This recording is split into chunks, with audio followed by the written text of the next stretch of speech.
Hello, welcome back to Differential Equations, Chapter 5. So we developed this second order differential equation for mass oscillating on a spring. This is second order, constant coefficients, m and beta and k are all constants, might have a function over here. By the way, we're using x instead of y as our function. So x is a function of t, and that's what we'll be solving for. We'll be solving for the position function of this mass as it oscillates. Now, the first thing we do is we look at free undamped motion. So the word free implies, okay, there's no external force acting on it. So that'll be 0. And it's undamped. So no frictional damping force, therefore we're ignoring friction. I mean, this is an ideal situation. Almost in any real situation there is a friction and there is damping. But in this ideal situation there's no damping, so there's no beta and there's no middle term here. So all we have is a mass on a spring and a spring constant. And we can solve this simple differential equation. The result is simple harmonic motion. Without damping, what happens is this thing oscillates forever. And so maybe you can imagine we get a sine or cosine graph, and you'll see the math in just a second. But that's our first situation. Maybe I'll do again another video where I'll add damping in, and then we'll do another one where we add the external force in. But you know how to solve these already from Chapter 4, constant coefficients. There is a few details I want to help you with, though, and let's recall this real quick. Force is mass times acceleration, and when your force is measured in pounds, then your mass is in slugs and your acceleration is feet per second squared. By the way, that's often gravity, but it depends on the situation. Or it could be in newtons. The book has some in newtons. The force is in newtons. Mass is in kilograms, and then gravity is in meter, or acceleration is meters per second squared. But we do a lot with pounds in math classes, but our book has a little bit of both. So here's a problem. An 8-pound mass stretches a spring 8 feet. Then the mass is pulled down 2 feet below equilibrium and released with an upward velocity of 2 feet per second. So let's work on this problem. The first thing is an 8-pound mass, so the mass is not 8. The 8 pounds is the force due to the weight, due to gravity, and so that's an 8-pound force. Gravity is 32 feet per second, and very quickly we can discover that the mass is 1/4 of a slug.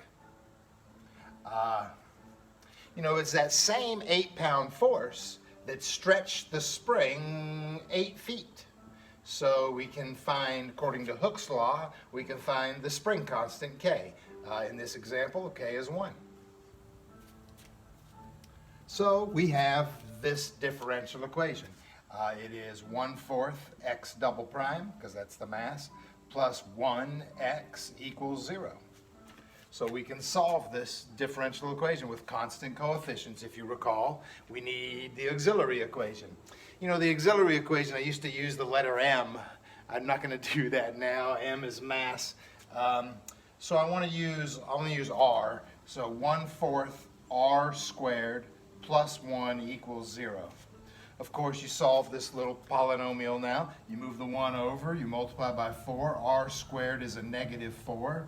R is plus or minus 2i. Those are the roots. That's why I use r. Those are the roots of the auxiliary equation. And when we have imaginary roots like that, we know how to write our answer. Our answer is x equals c1 cosine 2t plus c2 sine 2t. There was an e to the alpha t, but that's the 0 plus or minus 2i. E to the 0t is just 1. So it's just this nice cosine and sine, which is kind of what we predicted with simple harmonic motion.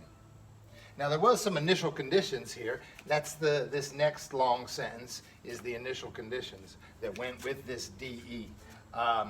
So what were they?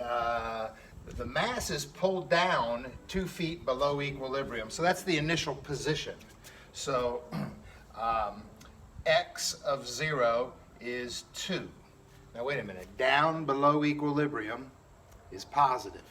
So that's a positive 2. We said that in the previous video when we developed this differential equation.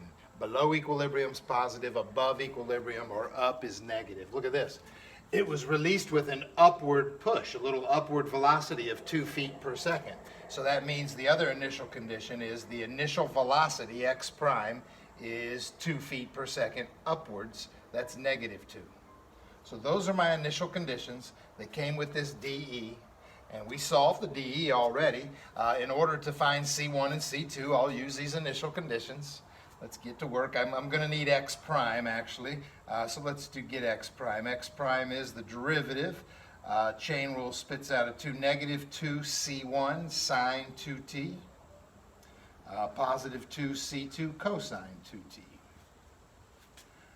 Using these initial conditions, we can find C1 and C2. I'm going to just move over here and try that. So if I plug in a 0 into the x equation, the position equation, I get 2.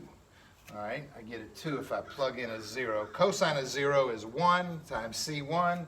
Sine of 0 is 0. So very quickly, C1 is a 2. X prime of 0 is negative 2. So if I plug a negative 2 in for x prime, I plug a 0 in for t. The sine of 0 is 0. The cosine of 0 is 1. That's a 2c2. So I just discovered c2 is negative 1. So the equation of motion is this.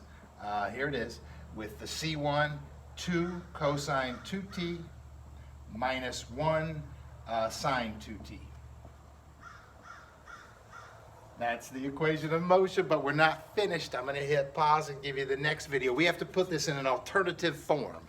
We did solve the dE. We used our initial conditions. We've got C1 and C2, but we take this and we put it in an alternative form. That's the next video. I bet you can't wait.